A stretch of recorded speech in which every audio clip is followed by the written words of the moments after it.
A Bíblia Nossa de cada dia está começando agora e nós vamos meditar hoje no Salmo de número 68. E esse salmo provavelmente foi composto para uma procissão que era organizada, né? Que foi organizada por ocasião do transporte da arca, quando a arca foi transportada da casa de Obed-edom para Jerusalém. E você pode ver essa história lá em 2 Samuel capítulo 6, verso 12. Esse salmo é um salmo de Davi. E nós vamos, é um salmo bem grande, é um salmo de 35 versículos, e para que não fique muito grande, eu vou tentar de maneira resumida ir comentando os versículos, aquilo que eu julgo que seja importante, porque enquanto eu estava estudando ele, eu fiz várias anotações, a minha Bíblia está toda marcada, mas eu vou compartilhar com você aquilo que eu senti que é importante, que é mais relevante, para que não fique um podcast muito maçante. E eu espero que você aprenda e ame esse salmo e seja muito ministrado em nome de Jesus. O verso de número 1 diz assim: que Deus se levante, sejam espalhados os seus inimigos, fujam dele os seus adversários. Que tu os dissipes, assim como o vento leva a fumaça, como a cera se derrete na presença do fogo, assim pereçam os inimigos na presença de Deus. Então a introdução nesses dois primeiros versículos é declarando que quando o Senhor se levanta diante das causas do seu povo, diante daquilo que ele dá o seu basta, os seus inimigos se derretem. Ninguém pode suportar a presença do nosso Deus. Verso de número 3 diz assim: alegrem-se, porém, os justos, exultem diante de Deus, regozijem-se com grande alegria, cantem a Deus, louvem o seu nome, exaltem aquele que cavalga sobre as nuvens. Seu nome é Senhor, exultem diante dele. E esses versículos vão mostrar uma outra porção, uma outra parcela de pessoas. Enquanto os ímpios, os inimigos, devem tremer e fugir da presença do Senhor, porque não há para eles nenhuma chance contra o nosso Deus, para nós, quando o Senhor se levanta, é sinônimo de alegria, é sinônimo de canto, é sinônimo de riso. Então nós podemos, como esses versículos estão dizendo, louvar o Senhor, porque Ele cavalga sobre as nuvens. E queridos, ler essa expressão, né, cavalga sobre as nuvens, eu estou lendo na Nova Versão Internacional, alguns estudiosos dizem que a palavra nuvens ela pode ser no seu original confundido com a palavra deserto, mas ainda que a gente dissesse que Deus cavalga sobre as nuvens ou sobre o deserto, nós estamos falando de um Deus soberano que cavalga sobre, um Deus todo-poderoso que tem o domínio, que tem o poder, que tem a resposta nas suas mãos. E quando ele cavalga para vencer. Continuando, verso 5. Pai para os órfãos e defensor das viúvas é Deus em sua santa habitação. Deus dá um lar aos solitários, liberta os presos para a prosperidade, mas os rebeldes vivem em terra árida. Pare aqui. Bom, ele é o defensor, ele é o pai para aqueles que não têm pai, ele é o pai dos órfãos e ele defende as viúvas como se fosse o marido. Ele é aquele que vai à frente e julga as causas e nós podemos descansar. Aquele que tem falta de um pai tem em Deus o seu pai, aquela que vive a viuvez e que precisa lutar as suas próprias causas, cuidando de si em diversas situações. Ela não está só, o Senhor está com ela. E além disso, o Senhor é aquele que dá um lar para os solitários. O Senhor é aquele que dá uma família. O Senhor é aquele que faz com que o solitário habite em família. E Ele faz realmente. Deus é o único que tem poder para fazer o contrário, meus queridos. Então o solitário vai ter um lar. Aquele que está preso vai ser liberto e vai ser próspero. Mas aqueles que resistirem e desejarem viver na rebeldia, esses sim viverão então em uma terra árida. Verso 7. Quando saíste à frente do seu povo... deixa eu fazer só uma observação aqui, queridos. A partir do versículo 7 até o versículo 10, eu estava lendo uma Bíblia de estudo minha que diz que nesses versículos é como se houvesse um resumo do livro de Números. porque nesses versículos a Bíblia vai descrever o cuidado de Deus com o seu povo, apesar da desobediência. Então nós vemos assim: quando saíste à frente de seu povo, ó Deus, quando marchaste pelo ermo, a terra tremeu. O céu derramou chuva diante de Deus, o Deus do Sinai, diante de Deus, o Deus de Israel. Deste chuvas generosas, ó Deus, refrescaste a tua herança exausta, o teu povo nela se instalou, e da tua bondade, ó Deus, supriste os pobres. Eu quero fazer 2 destaques aqui. Primeiro, que o Senhor é aquele que com bondade supre os necessitados. Ele supre não apenas os pobres porque são deficientes na questão financeira, mas o Senhor também é aquele que supre os pobres de espírito, né? Aqueles que estão passando por uma situação de dificuldade e que estão carentes de uma resolução, carentes de uma direção. Deus é aquele que vem no nosso socorro. E também o Senhor é aquele que traz as chuvas, aquele que refresca a sua herança quando ela está exausta. Especificamente aqui no texto, queridos, está falando sobre o povo de Israel, está falando sobre as maravilhas que o Senhor fez e que estão relatadas lá no livro de Números. O livro de Números, ele conta a história dos 40 anos em que o povo permaneceu no deserto antes de entrar na terra prometida. E este não era o plano de Deus, né? O povo foi para o deserto por causa da murmuração. Mas apesar disso, o versículo 9 diz que o Senhor refrescou a sua herança exausta. E assim como Deus refrescou a herança dele lá no deserto, saiba que o Senhor Deus também refresca as nossas vidas.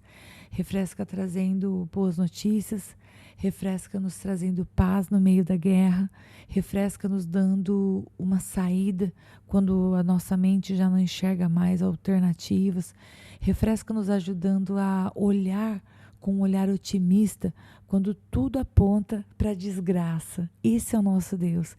Ele é aquele que realmente refresca a sua herança quando ela está exausta.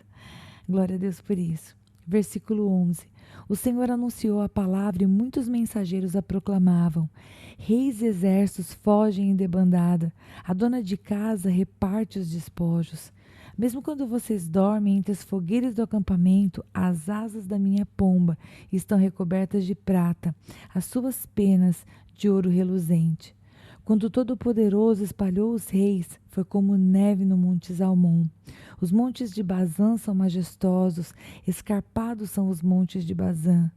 Por que, ó montes escarpados, estão com inveja do monte de Deus, que Deus escolheu para sua habitação, onde o próprio Senhor habitará para sempre? Os carros de Deus são incontáveis, são milhares de milhares. Neles o Senhor veio do Sinai para o seu santo lugar. Quando subiste em triunfo às alturas, o Senhor Deus, ó Senhor Deus, levaste cativos muitos prisioneiros, recebestes homens como dádivas, até mesmo rebeldes, para estabeleceres morada. E eu quero fazer uma observação, porque esse versículo 18, ele é mencionado lá em Efésios, capítulo 4, verso 8, e se refere ao fato de que Cristo, né, quando venceu, né, quando obteve vitória sobre a morte, Jesus Cristo ressuscitou dentre os mortos e deu dons aos homens, ele deu dons à igreja. Então esse versículo, obviamente que aqui não está falando da igreja, não está falando de coisas que iriam acontecer apenas depois, mas eles apontam para Cristo, e é mencionado pelo apóstolo Paulo em Efésios 4, 8. E eu amo a maneira como a Bíblia vai apontando para a própria Bíblia e vai se completando e mostrando o quanto ela é verdadeira, né? O quanto ela foi realmente preservada pelo Senhor para chegar até nós. Versículo número 19. Bendito seja o Senhor, nosso Deus, nosso Salvador, que cada dia suporta as nossas cargas. Queridos, eu vou ter que fazer uma pausa aqui. Gente, bendito seja o Senhor, Deus, nosso Salvador, que cada dia suporta as nossas cargas. Louvado seja o Senhor, porque nós não estamos sozinhos para carregar as nossas cargas. E nós podemos dizer a cada dia, a cada manhã em oração, a cada momento de oração, a cada noite: Senhor, me ajuda a carregar as cargas do dia de amanhã. Senhor, me ajuda a carregar os dias da carga de hoje. Senhor, o que eu tenho que fazer a respeito da minha vida, a respeito da vida dos meus filhos, a respeito da minha casa, a respeito dos sonhos, dos projetos, dos compromissos, das agendas. Senhor, me ajuda a carregar as minhas cargas. Louvado seja o Senhor, porque nós temos uma mão forte que está conosco e que nos conduz e que não nos abandona. Ele é fiel. Verso 20: o nosso Deus é um Deus que salva. Ele é o soberano, Ele é o Senhor, que nos livra da morte. Certamente Deus esmagará a cabeça dos seus inimigos, o crânio cabeludo dos que persistem em seus pecados. Eu os trarei de Bazã, diz o Senhor. Eu os trarei das profundezas do mar, para que você encharque os pés no sangue dos inimigos, sangue do qual a língua dos cães terá a sua porção. Já se vê a tua marcha triunfal, ó Deus, a marcha do meu Deus e Senhor, adentrando o santuário. À frente estão os cantores, depois os músicos, com eles vão os jovens tocando tamborins. Só uma pausa aqui. É descrita uma cena de vitória, de triunfo para com o nosso Deus. E o que nós vemos, além da marcha do nosso Deus entrando o santuário, no versículo 25, são os cantores, são os músicos, são os jovens tocando tamborim. Isso me faz pensar, meus queridos, numa cena de muita alegria, de muito som, de muito júbilo, de muito canto. Então, que fique para você a ideia, né, a certeza de que quando você cantar ao Senhor louvores, eles podem ser louvores calmos, louvores que tocam a sua alma, louvores que ministram o seu coração, mas talvez em alguns momentos você vai sentir vontade de adorar com cânticos, com tamborins, né, com esses mais animados, mais cheios de vida e que fazem você realmente se regozijar na presença do Rei com todas as suas forças. E acredite, o Senhor se alegra disso também, como Davi fez isso diante de Deus. Versículo 26. Bendigam a Deus na grande congregação. Bendigam o Senhor, descendentes de Israel. Ali está a pequena tribo de Benjamim a conduzi-los, os príncipes de Judá acompanhados de suas tropas, e os príncipes de Zebulon e de Naftali. A favor de vocês, manifeste Deus o seu poder. Mostra, ó Deus, o poder que já tens operado para conosco. Pausa aqui, porque é verdade. Ao mesmo tempo que muitas vezes nós falamos, Senhor, manifesta o seu poder, como diz o começo do versículo 28. Na verdade, nós estamos, como o salmista fala, mostra, Deus, o poder que já tens operado para conosco. Porque nós não podemos esquecer que, embora possamos sim orar e pedir ao Senhor para que Ele mostre o seu poder, a verdade é que muito Ele já tem feito por nós. Então podemos orar pedindo sim, porque a Bíblia diz pedir, dar-se-vos-á, mas não podemos esquecer de agradecer. E mesmo quando parece que você não está vendo Deus fazer nada por você, você e eu, nós não sabemos quantos livramentos o Senhor traz nas nossas vidas, né? Se não fosse o Senhor por nós, nós estaríamos perdidos. Versículo 29, por causa do teu templo em Jerusalém, reis te trarão presentes. Repreende a fera entre os juncos, a manada de touros entre os bezerros das nações. Humilhados tragam barras de prata, espalhe as nações que têm prazer na guerra. Ricos tecidos venham do Egito, a Etiópia corra para Deus de mãos cheias. Cantem a Deus, reinos da terra, louvem o Senhor, aquele que cavalga os céus, os antigos céus. Escutem, ele troveja com voz poderosa. Proclamem o poder de Deus, sua majestade está sobre Israel, seu poder está nas altas nuvens. Tu és temível no teu santuário, ó Deus. É o Deus de Israel, que dá poder e força ao seu povo. Bendito seja Deus. Aleluia. E o final desse salmo maravilhoso, tão grande, tão lindo, ele traz mais uma vez, dizendo que o Senhor, ele está, né, o seu poder está nas altas nuvens. É como se em todo momento Davi quisesse deixar bem claro que Deus, quando ele aponta a Deus dizendo, Deus cavalga sobre as nuvens, Deus está nas alturas. Eu acredito que a ideia de Davi seja dizer para nós e nos fazer visualizar o quanto Deus está acima de nós. E o quanto nós podemos olhar para o céu e olhar para Ele e pensar, este Deus que está acima de todas as coisas e que tem autoridade sobre tudo, é o meu Pai, escuta a minha oração, é capaz de mudar o meu coração, é capaz de abrir as portas que estão fechadas, é capaz de me dar uma direção. E isso deve encher o seu coração, meu irmão e minha irmã, de muita alegria e muita esperança.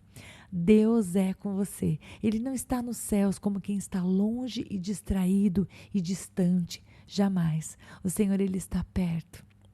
Na verdade, Ele está perto de todos aqueles que o invocam. E o Salmo é finalizado dizendo que Ele é o Deus de Israel e que Ele dá poder e força ao seu povo. É isso que Deus faz. O Senhor dá poder e força ao seu povo. E cabe a Ele toda adoração e todo louvor, porque Ele é digno. E conforme eu fui lendo com você, a Bíblia vai apresentar para nós, nesse Salmo especificamente, vários nomes de Deus. Então nós temos no versículo 4 a palavra Senhor, que é Iah, Y-A-H, que é a abreviatura de Yahvé. Nós vamos ver também lá no começo do Salmo, no verso 1, a palavra Deus, que ali é traduzido para nós como Deus, mas a palavra ali é Elohim. Elohim, que é o mesmo Elohim de Gênesis 1:1, que é o Deus Supremo. Nós vamos ver também no versículo 14 um outro nome de Deus, que é o Todo-Poderoso, que é o El Shaddai. Nós vemos também no versículo 16 a palavra Senhor, que é a tradução da palavra Yahvé. Nós vemos também no versículo 18 que aparece o Senhor Deus. E aqui onde aparece o Senhor Deus é Iah Elohim. Vemos também no versículo 19 a palavra Senhor, Senhor Deus, que é Adonai. E por último, eu quero mencionar para você, aqui no versículo 20, que aparece Yahvé, Adonai, onde aparece soberano, Ele é o Senhor. É muito lindo que, conforme a gente vai estudando os nomes de Deus, nós vamos vendo que no original, em cada momento, o escritor, obviamente o Espírito Santo, inspirando o escritor, o inspirou a escrever um nome de Deus. E com o seu nome há o atributo. E quando nós estudamos sobre os nomes de Deus, nós aprendemos muito a respeito do Senhor. E claro, não somente sobre o seu nome, mas o lugar em que ele aparece na Escritura e como o Senhor agiu naquele determinado lugar. Bom, eu encerro o Salmo por aqui. Eu espero que você tenha amado desfrutar da palavra de Deus no dia de hoje, que essa palavra tenha falado com você em nome de Jesus para te dar força e coragem, sabendo que aquele que cavalga sobre as nuvens é o teu Pai e te ama e está com os ouvidos inclinados para te ouvir, caso você invoque a presença dele. E eu espero você, se o bom Deus me permitir, amanhã, para nós meditarmos no Salmo de número 69. Até lá, Deus te abençoe.